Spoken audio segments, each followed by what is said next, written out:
All right, so let's talk about parenting, and particularly parenting and its impacts on children. Who's that? Sigmund Freud, right. So a lot of Western thinking about parenting goes back to the kind of thinking and work of people like Sigmund Freud, okay? And when he was doing his work, little human beings were thought of as like little blank slates that came into the world.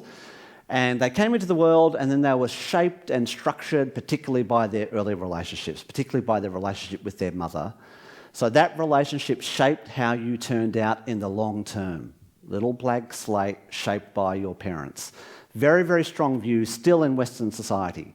This is why many of us will lie awake at night sort of wondering what our kids will say to the therapist one day. You know, like that kind of idea goes back to this kind of thinking, that we as parents are responsible for shaping up children, their personality, their future chances and so on will be very linked to what we do. You know, we stuff up toilet training, we end up with a psychopath. That kind of idea does go to this kind of way of thinking. And of course, there's quite a substantial piece of truth in this, all right? This is work now, it's actually getting quite old, but it's so formative, I still would like to share it. This is the work of Hart and Riley. I don't know whether you've heard of Hart and Riley. What they did was a really interesting, wonderful study, actually, where they went into the homes of families from the age of 10 months for 2.5 years. They went in every week, and they went in kind of like David Attenborough, and they went in and kind of just recorded everything that went on in the family. Right? They recorded all interactions. They went in with I'm pretty sure in 1995 it was tape recorders, right? They went in with recorders and they recorded everything, and then they went back to their labs and then they number crunched this information, and these are the kinds of things that they learned. First, when they took their sample and they divided their sample into children of professional families, children of welfare families and children of working class families, they found when they projected the amount of language experience, they found a huge difference just in the exposure to actual language experience. And by that I mean just numbers of words. So if you look at this, by the age of 4 years, the children in families from a high socioeconomic background with professional parents could be expected to have had exposure to something like 50 million words of language experience, whereas compared to children who are in more socially deprived situation, they had much less exposure to that language. And it wasn't just actual numbers of words, it was also the quality of the kind of interactions they had. So this is encouragement. So this is when parents were praising or giving positive feedback to their parents. What they found here is a significant discrepancy between the numbers of encouragers that children were receiving. In fact, when it came to professional homes, children were getting like 6-to-1 positive. So for every prohibition, every no, every correction, they were getting 6 positives. It's a really interesting empirical ratio of sort of positive to negative interactions. And then discouragements, it wasn't quite as big a difference. Like there wasn't, when you look at the numbers aren't quite as big, but there still was a difference in the number of discouragers. That is the number of times parents said things that were kind of negative or discouraging to children. So when they took all of these numbers, this is when they put them through the analysis, here's what they found. They found that the quality of parent-child interaction was the best predictor of children's cognitive development and their language development. It was a far stronger predictor than their socioeconomic circumstances. So no matter what group that they were involved in, what predicted how well they would be doing the best was the actual nature of the parent-child interaction. What parents were doing in their everyday interactions. And it wasn't like any of these kids had long-term developmental problems. There's no problem. They all grow up learning how to walk and talk and do all the things you'd expect. But the children going into kind of school with this kind of enriched language experience, you can see how they are so much better set up to experience and get the best out of education. So the home learning environment's making a huge difference to them and their ultimate academic performance, language development and so on. And this is important now because when you think about where we're going in our economy and in our work, language and cognitive skills are increasingly becoming important. So here's some really kind of solid evidence about the direct impact of parents on children, and this is through parent-child interaction. Other studies have shown this. The NICHD study in the US came up with the conclusion that social and cognitive quality of the home learning environment is the most important factor. And then you guys are probably very familiar with the Epi study. Oh, by the way, I'm happy to share these slides. So don't feel like... Sorry, people have already got RSI. Sorry. We'll share these slides, so don't feel like you need to write everything down. All right. That's all right, isn't it, guys? We can send out a copy? Yeah, okay. All right, so Ted Malouche, he shared this with us fairly recently. This is age 11 now we're looking at, they're looking at. At age 11, have a look at the effect sizes for these different factors. So here's family income, here's mother's education, huge effect on both literacy and numeracy. And here's the home learning environment. Look at that, the home learning environment in terms of literacy, a humongous effect, to put it scientifically. Right? This is the effect of a quality preschool environment. Right? It's still a significant effect, still important, but have a look at it in comparison to the home learning environment. The home learning environment washes out lots of other effects. What's going on at home in terms of the quality of parent-child interaction seems to be the thing that's really important here in terms of language development, particularly. Does that make sense?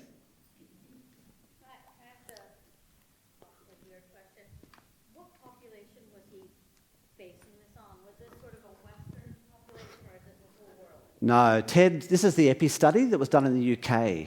Was the Northern Ireland involved in the Epi study? Yeah?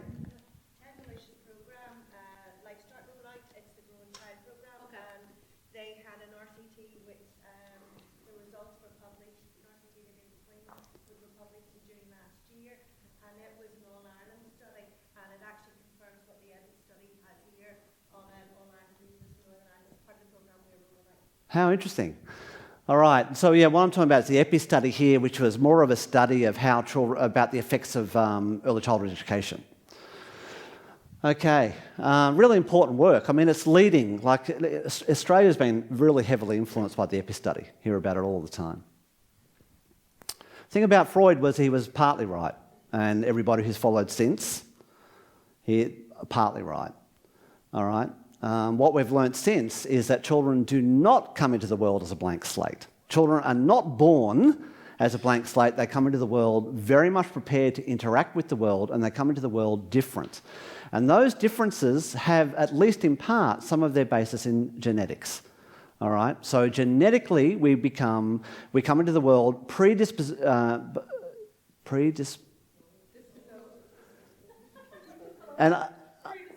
Great. So when I have that word finding problem because of jet lag, you guys just have to step in, all right? So not only do your genetics give you red hair, right, they also give you a tendency to behave in particular ways. You inherit your tendency to behave in particular ways. This is called temperament, all right? And any parent who's got more than one child understands temperament. All right? That is, their children are different, and they're different right from the very beginning. All right? And why they're different is because of temperament. Temperament is a predisposition to behave in a particular way. So the kinds of temperament characteristics you see in children are things like inhibition. Shyness is temperamentally based. Children are born with a tendency to be shy. It's called inhibition. The developmental psychologist called Jerome Kagan was really important in showing this. They were able to identify shyness in very, very young infants. 2 to 3 months old, they could identify those infants who are going to be shy, all right, born like that. Well before their parents could stuff them up, all right, they're like that, they're shy, all right. Other important temperament characteristics are things like rhythmicity, and that is the extent to which a child fits into a routine. Will fit into a routine, will fit into the way things roll, okay? Another one is irritability or sensitivity, the extent to which a child will be sensitive to the environment and react to the environment, sensitivity, important temperament characteristics, born with it, okay? There was one great study that was done by a sleep researcher, Jan St James John, actually I think he's also in the UK. And he did this study. What he did was he got parents, mothers of infants, to identify, what they did was they identified mothers who thought their children were good sleepers and mothers who thought that their babies were poor sleepers. And they'd studied them during the Guthrie test. Now, the Guthrie test, not that I know much about it, involves a little pinprick into the heel, all right? And what they did was they videoed these babies' responses. The poor sleepers with the good sleepers, they videoed their responses. Unfortunately, I don't have the video, so I'm just going to have to give you a very, very poor sort of demonstration of what it looked like. Just bear with me, right? So what do you think? The poor sleepers, this is what they did. The poor sleepers kind of go... wah, wah, wah, wah, like that, that infant, really disorganised, really upset behaviour, right? Everybody's in a panic and, we have to walk up and down, soothing the baby and, it takes ages to settle them back down, all right? What happened with the good sleepers? This is kind of what happened. This is like my recollection of the video. The little baby's sort of like that.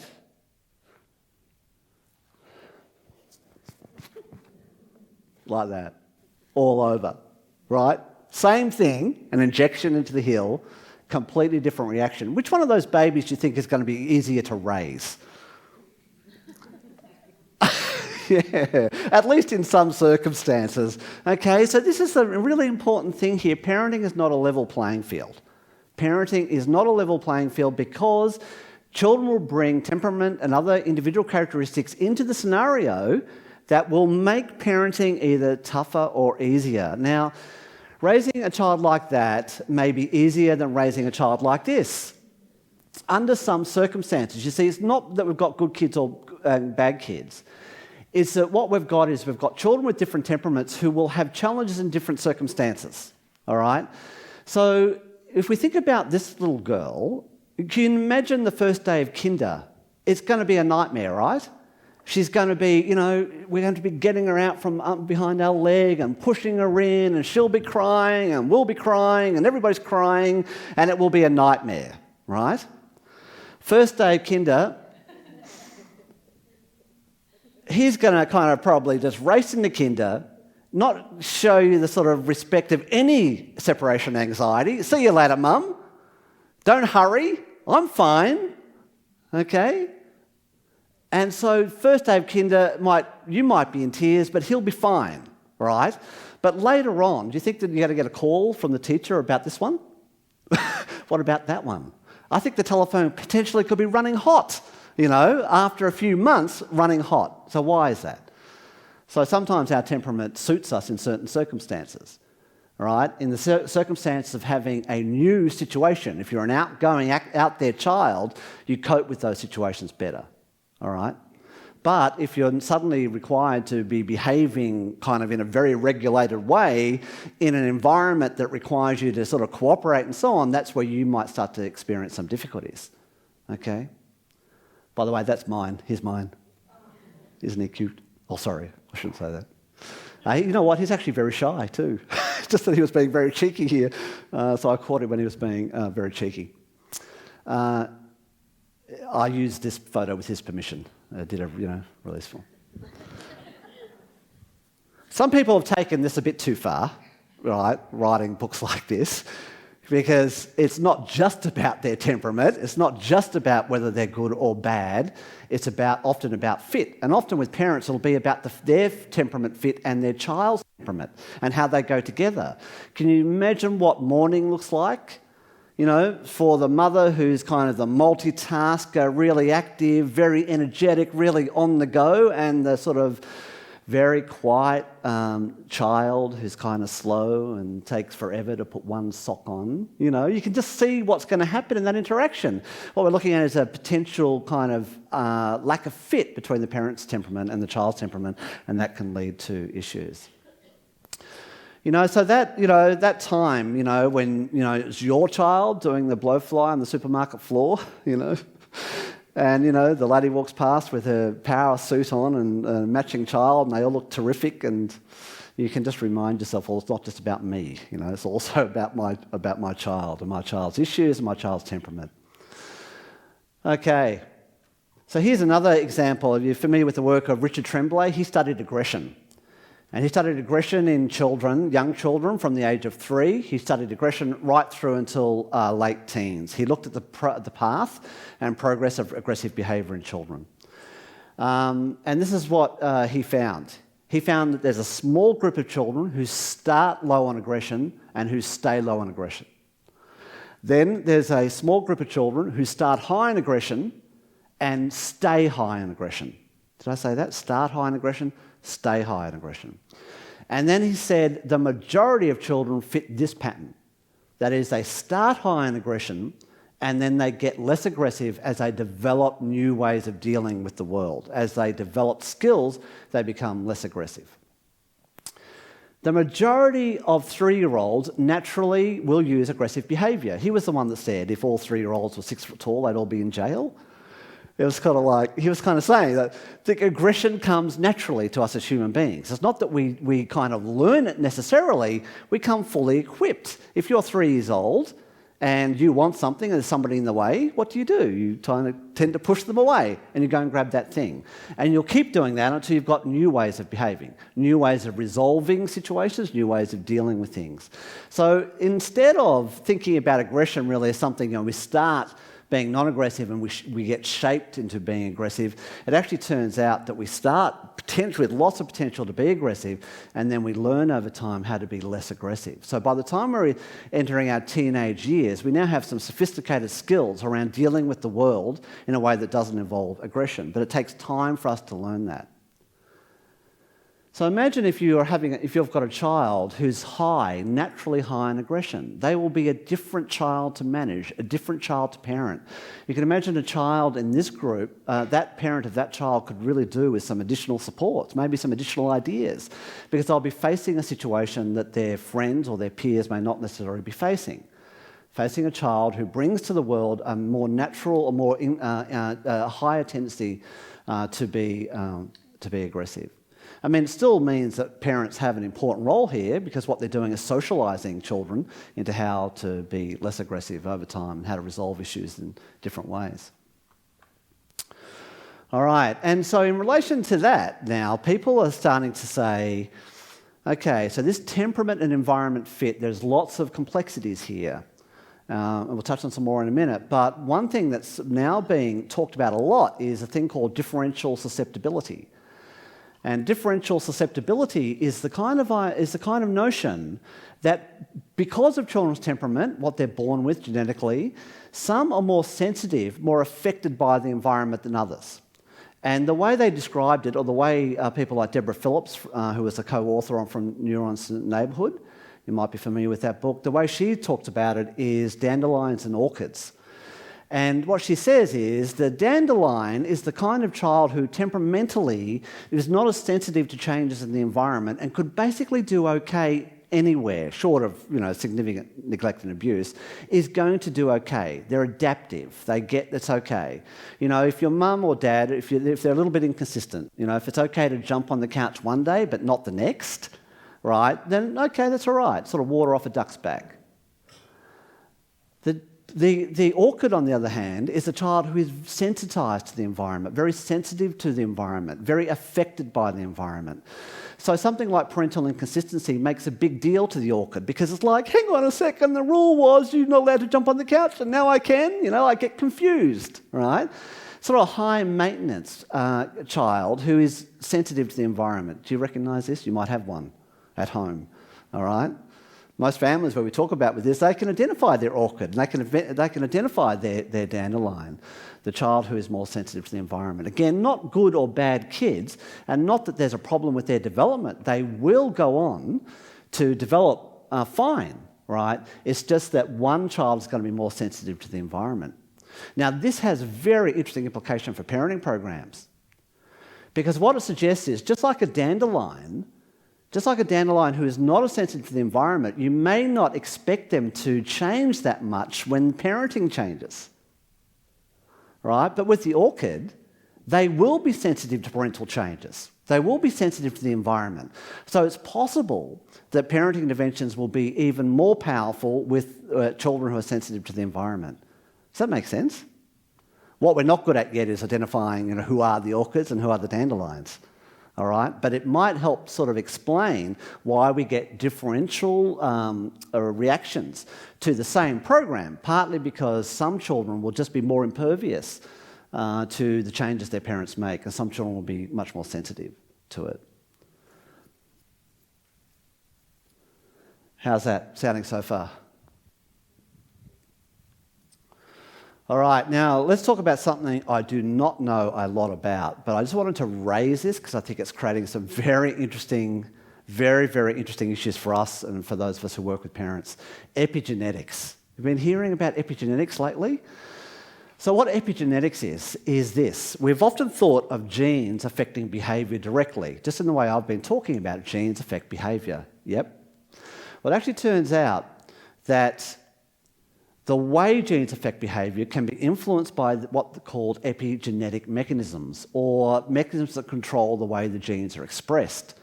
So you can have something built into your DNA, but you can also have other parts of your neuro and biological chemistry that will influence whether or not those genes will be expressed and how they will be expressed and how they'll actually look, right?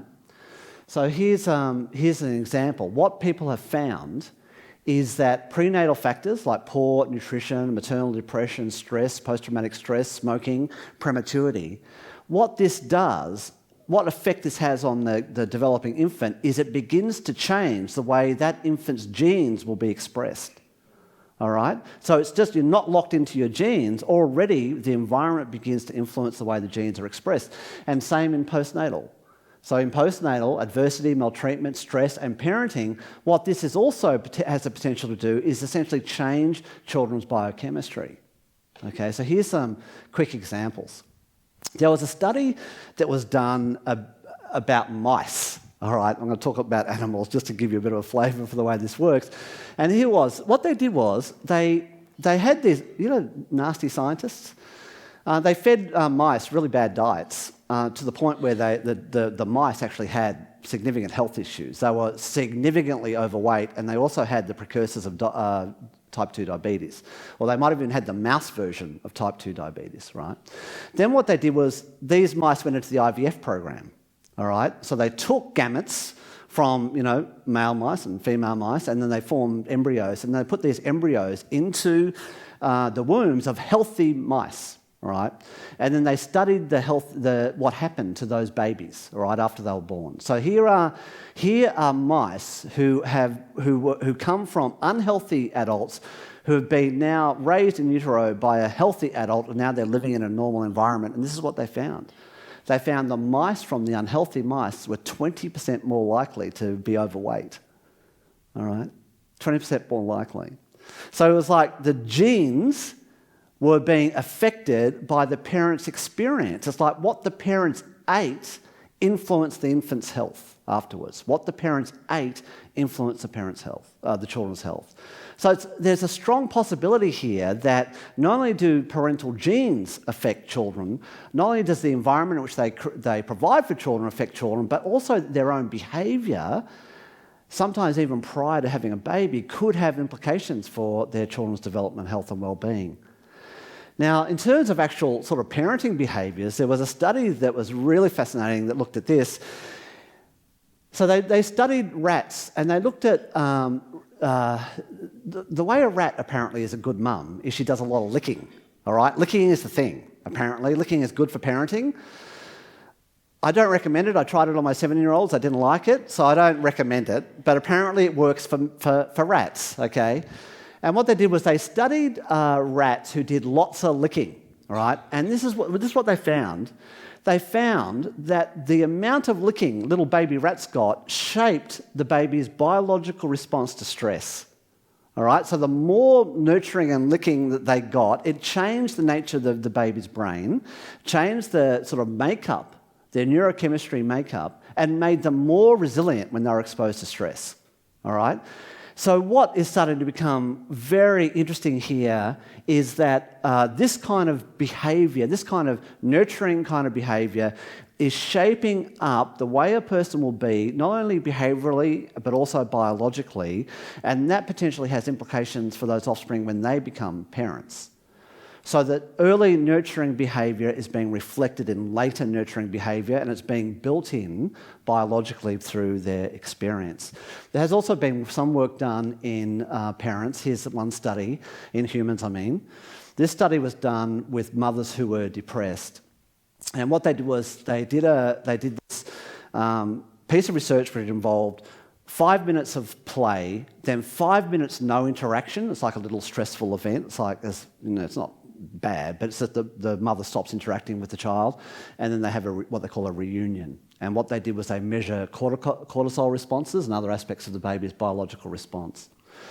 And what they found was really fascinating. This is really brand new research.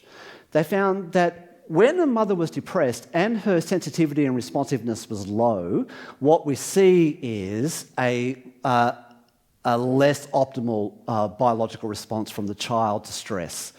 All right, so high levels of cortisol, and this methylation refers to the epigenetic process. It's what happens to sort of change DNA, and that's about as much I can tell you, right? But that's the idea. The idea is when you had a depressed mum, when she had low sensitivity and responsiveness, then we had higher levels of sort of a negative biological response. But when they had a depressed mum who was able to also demonstrate sensitivity and responsiveness, the baby's cortisol response was much lower. So here's an interesting and important thing about understanding the effects of things like depression, that what we're seeing is a mediated thing here. It's not just one-to-one arrangement relationship between depression, say in mum, and children's outcomes, not as much as known about the effect of father's depression. But the depression, lots is known about the negative effect of depression in mum. But what it seems to be is it seems to be mediated by sensitivity. So when a mum is depressed but still able to be sensitive and responsive, then in fact she's protecting her baby from the effects of her depression. Does that make sense? But at a biological level, which is just extraordinary. All right, there's another really important impact on parenting, and that is children's development. All right, so where children are and what they're doing often will drive parental behaviour. Here's data on infant sleep. All right, and so what we're looking at here is the average amount of crying, the average amount of crying that an infant does in the first 12 weeks of life. So you can see what infants do generally is they start pretty high, it's only 2 hours a day of crying, and they peak about 6 to 7, 8 weeks, and then gradually they reduce the amount of crying. And there are some babies who cry more and there are some babies who cry less, but virtually every baby will follow this pattern. And here's the clincher. There's no type of caregiving that changes that pattern. All right, there's some debate about whether certain kinds of caregiving will reduce or increase the overall amounts of crying, but nothing changes that pattern. That pattern will almost always occur because it's a normal part of infant development. So what do you think a lot of parents are doing when they're sort of, pacing up and down the hallway at 7 or 8 weeks of age? What do you think? Wondering why their baby will not stop crying. All right? They've been told that babies cry for a reason. They've been told that babies are trying to tell you something. They've now had an experience between 2 and 8 weeks of age where the crying is getting worse, not better. All right? Despite all of their best attempts. All right? So it's often at this point that we see parents really having a crisis around, was I made to be a mother? Should I have been a dad? This is really bad. This is not working. And what they're really dealing with here is natural, normative, healthy human infant behaviour and not a thing you can do about it. So what does a parent do under these circumstances? Well, you can't fix crying. What you've got to do is cope. You've got to this is something to live through, to cope with. But it certainly helps to understand that it's not you who's causing the crying. All right. In fact, I actually think this one little bit of information is a great lifesaver for parents. All right, understanding that this is going to be what's going to happen, be ready for it and understand it as normal human development. And of course, it's not just infants. I mean, the other end of the spectrum, raising teenagers, for example. All right, massive developmental changes where parents are really often just hanging on by the skin of their teeth. They're just going for the ride while biological and social change going on in the child is driving what the child's doing and driving the nature of the parent-child interactions. All right, incredible input and effect of children's development and behaviour in their development on parents and their own behaviour. By the way, I mean, I think parenting teenagers has got a bad rap. I love parenting my teenagers. I did hear somebody say that parenting a teenager is like being pecked to death by a duck. And I think I do have some sympathy for that. Like, sometimes it feels like that, particularly if things are kind of going well. But generally speaking, parenting teenagers has got a bad rap. We shouldn't do that. All right. Okay, so now things start to get, we have to put this together, because the cause and the where and how parenting relates to children's outcomes starts to become multi-determined. It starts to be an interaction, not just one or the other thing. One thing that can happen is just negative family processes, okay? And that is the thing that begins to shape children's behaviour and development. So here's an example from Gerald Patterson. You might have heard of the coercion cycle or the escalation trap. Often this thing is the basis of many sort of more behaviourally orientated programs. It kind of works like this. There'll be some kind of trigger, and that trigger will trigger the child to escalate their behaviour. So let's take an example. Maybe the 6-year-old wants to go and play next door. All right, so he comes in and says to his mum, he says, "I want to play next door." His mum says, "No, you can't play next door because it's nearly dinner time." All right, so what might he do if he was to escalate? He might start whining. He might start being more demanding.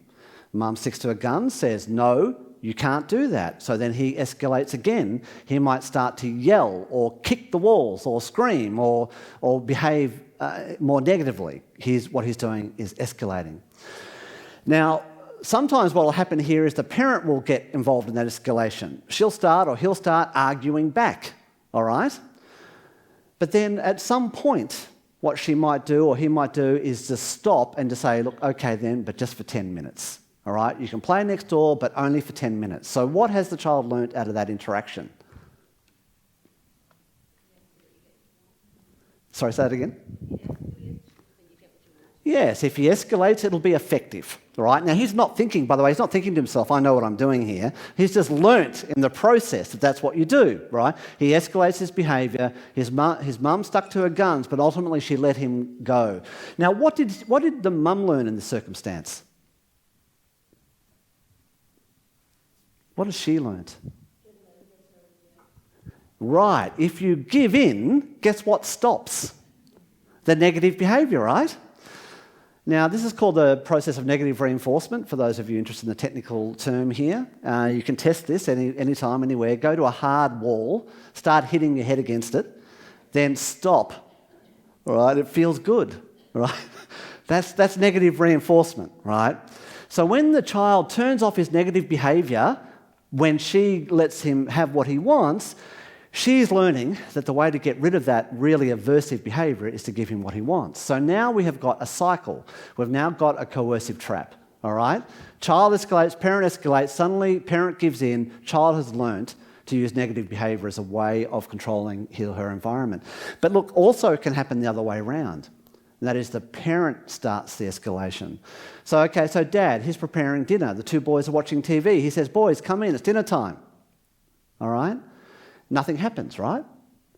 So what is the thing he's going to do next? Come on. Yow. He's going to crease. At least going to, "Hey, boys," he's going to say, right? What happens next if they don't do it? He's going to go, "What the?" And he'll be marching into the lounge room, right? He'll be marching into the lounge room. He's just about to grab them by the ears to drag them to the dinner table. At that point, the boys will jump up and say, "It's okay, I'm coming, we're coming," right? You're thinking I've been in your home, haven't you? You think we've got little video cameras. We know what goes on at your home. So what's the parent learnt here? What's that? Shout more. What the parent has learnt is, to get my child to cooperate with me, I have to escalate my behaviour. All right, I have to turn it up, I have to keep turning it up in order to get the child to do what I want. And when the child does cooperate, what the child is teaching the parent is, you need to escalate your behaviour in order to get me to cooperate. All right? Now, this becomes a trap. You might have experienced this when you walk into a family's home and they go from 0 to a full-on brawl within 30 seconds. Have you ever experienced that? And that's because what you're seeing is the end product of a long history of getting involved in coercive cycles, all right? And there's not that there's the parent to blame or the child to blame. They've just got in this unproductive pattern of interacting that is shaping both of their behaviours. The parent's behaviour is being shaped by the child, and the child is shaping the parent's behaviour. Now, because in parenting work, I mean, you could bring the child in and say, look, we need to talk, this is not working. What do you think you can do to stop the escalation cycle? But typically what we're going to do is work with the parent to see whether or not they can begin to turn off the escalation cycle. So patterns of interaction. Then, of course, parenting doesn't just occur in a microcosm of parent and child relationship. Other factors impact on parenting as well, including broader social factors.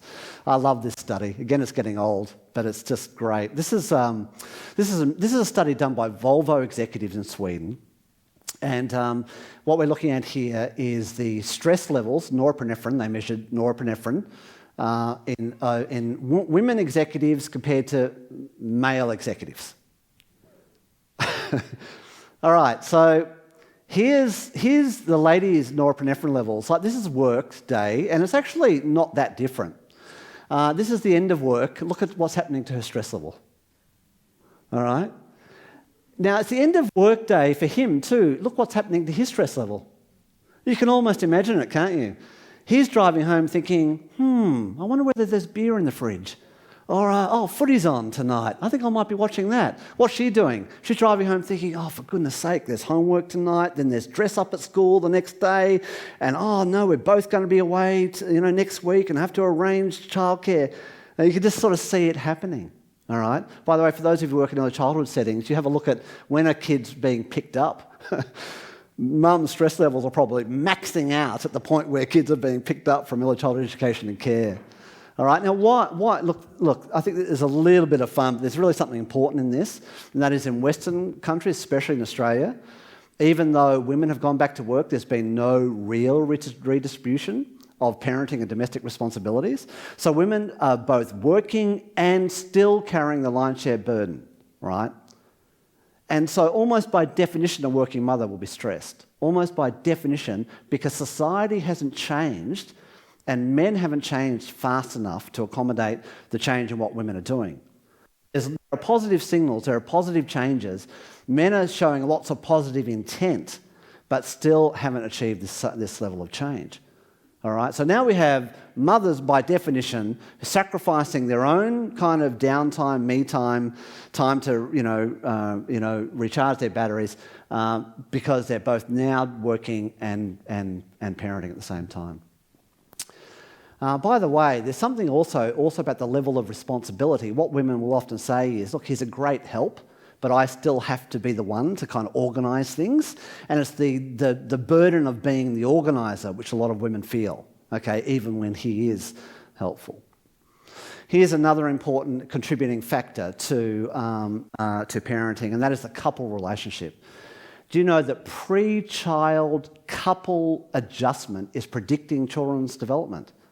So even before you've had a baby, the way you get on with your partner is going to be a predictor of how, and particularly the way you deal with conflict, is going to be a predictor of your child's development. So the couple relationship sort of sets the emotional tenor of the home. It sets the emotional tenor, and it's in that emotional climate that children will develop. And where the emotional climate involves a lot of conflict, unresolved conflict, high levels of conflict, then that will have direct and significant impacts on children, whether that be the sort of loud fighting, dramatic fighting, or the kind of, long, icy silences. Both of that, any of that kind of unresolved conflict is impactful. Now, could I just quickly say, it's no couple who are healthy and functioning, what am I trying to say? All couples fight. Right? All couples have conflict. It's not about conflict, it's about the way the conflict is managed. In fact, we'd be worried about a couple who are not having any conflict at all, because it means somebody is completely kind of putting another person's needs ahead of their own. Right? So conflict is inevitable, and there's also some really interesting evidence that being exposed to positive ways of positive conflict actually is helpful. So, by the way, the idea of fighting, like taking your own disagreements to another room and not doing it in front of the kids, like that's a good idea. But the worst scenario is to have the fight in front of the kids and the resolution behind closed doors. If you're going to have a disagreement in front of the kids, also do the resolution part, because it's the resolution part that the children are likely to benefit from.